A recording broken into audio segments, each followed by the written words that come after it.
평안하세요. 오늘도 주님께서 우리에게 허락하신 참 좋은 한 날입니다. 말씀의 셈이 주님께서 우리에게 허락하시는 은혜의 셈이 되기를 축복합니다. 기도하며 시작할게요. 사랑과 은혜가 많으셔서 오늘도 우리 아버지 되시는 하나님 감사합니다.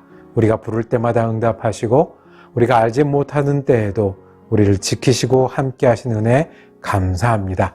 오늘도 예수 그리스도의 은혜의 보혈이 우리의 힘이 되게 하여 주옵소서. 지치고 그리고 상한 마음들 주님 위로하고 힘주시며 우리가 육신이 연약하고 환경 때문에 어려울 때 우리에게 소망이 되어 주시옵소서. 그리고 주님 의지하는 마음으로 믿음으로 변치 않는 이 마음 지켜서 주님께서 우리에게 허락하신 오늘 일들, 오늘 사람들 은혜 나누며 거기 계신 주님과 동행하는 한 날 되게 하여 주옵소서. 우리 주 예수 그리스도 이름으로 기도드립니다. 아멘. 오늘 우리가 함께 읽으실 성경은 사도행전 18장입니다. 5절에서 11절까지 말씀 받들어 읽습니다.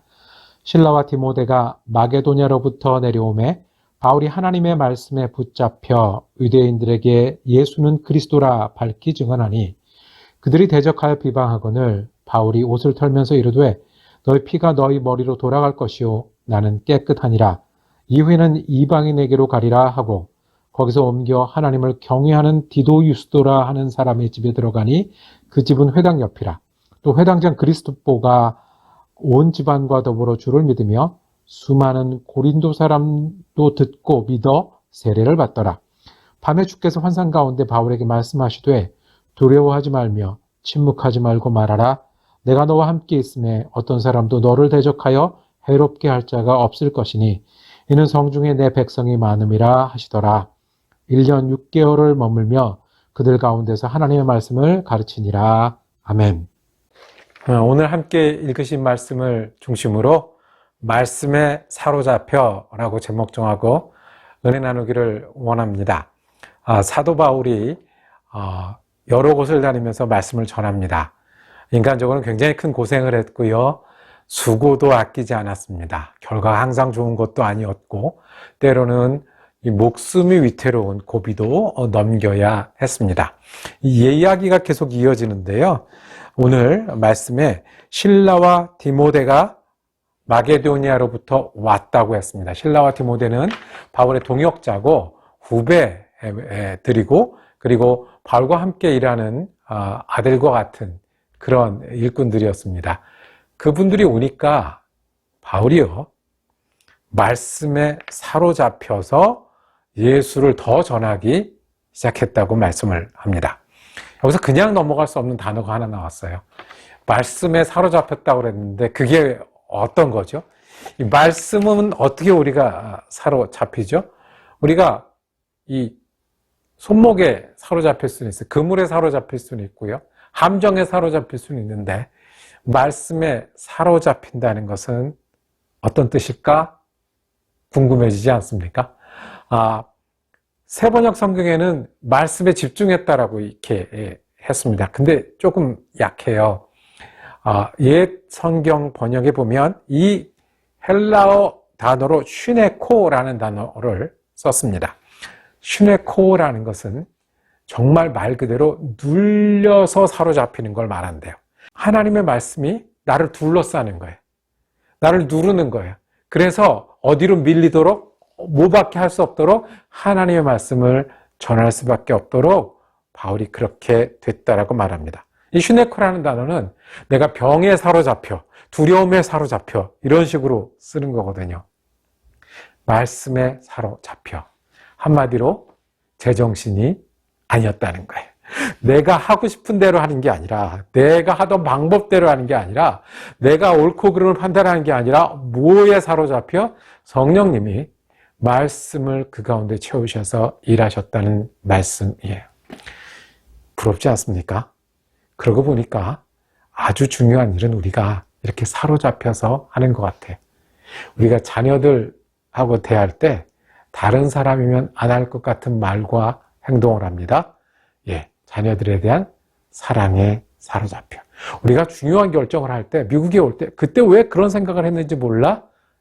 꿈에 사로잡혀.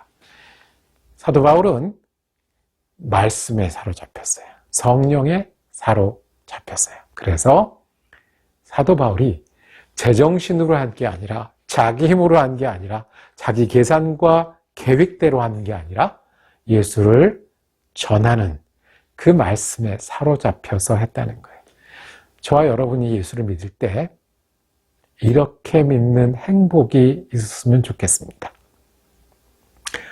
말씀이 우리를 둘러싸서, 말씀이 우리를 인도해서 우리가 하나님의 말을 하고 하나님의 은혜를 나누고 그리고 사명을 감당하는 거예요.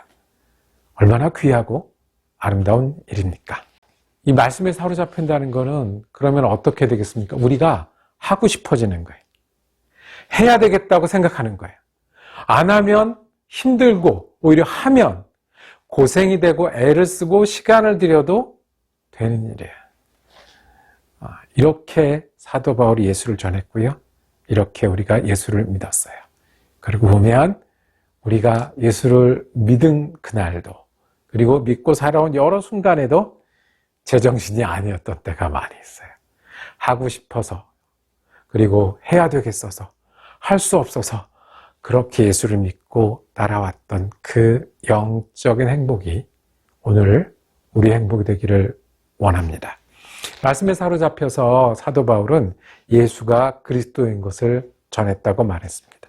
그리고 어려움이 있었어요. 오늘 그 다음 말씀 보니까 그렇게 전하는데도 대적이 비방을 했어요. 피해야 했어요. 그런데 그 어려움은 되게 작게 느껴지는 거예요. 뭐에 사로잡혀서요? 제정신이 아닌 거예요. 말씀이 사로잡혀 하고 싶고 해야 되겠고 안 할 수 없고 그것의 열매를 보니 멈출 수 없는 사도 바울이 봅니다. 이게 믿음이 주는 행복 아니겠습니까? 사도 바울은 그 다음에 많은 사람들이 하나님께 돌아오는 것을 봅니다. 그냥 가만히 있는 게 아니라 유대인들이 말씀을 받지 않으면 그러면 내가 고린도 사람들을 전하겠다라고 해서 많은 사람들이 돌아오고 세례를 받는 장면들이 나옵니다. 여러분들 지난 주일에 우리가 음식을 나누고 간단한 게임을 하는데도 행복했어요. 행복하다는 말이 저절로 나왔어요. 함께 하니까 이렇게 좋다. 행복은 실은 무엇을 가졌다고 해서, 뭐가 있다고 해서 오는 건 아닙니다. 그런데 우리가 어떨 때 행복을 느끼더라고요.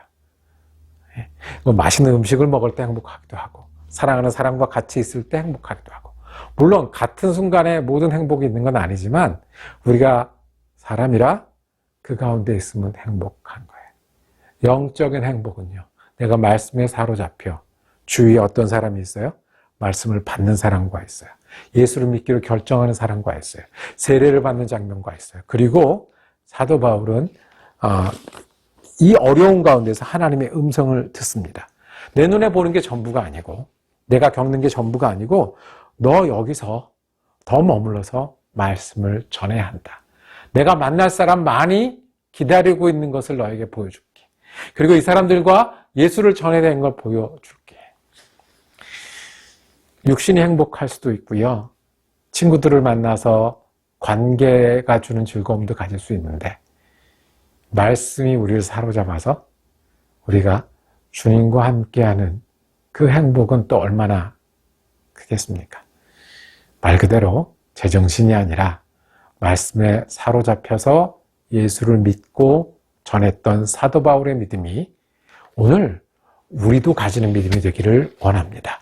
대적을 만나고 어려움을 겪어도 그것보다 주님의 부르심이 더 크게 들려서 멈출 수 없었던 사도 바울의 행복이 오늘 우리 행복이 되기를 원합니다. 말씀에 사로잡혀 기도하겠습니다. 주님, 우리의 생각을 드리오니 말씀으로 충만케 하여 주옵소서. 우리의 시간 가운데 예수로 충만케 하여 주옵소서.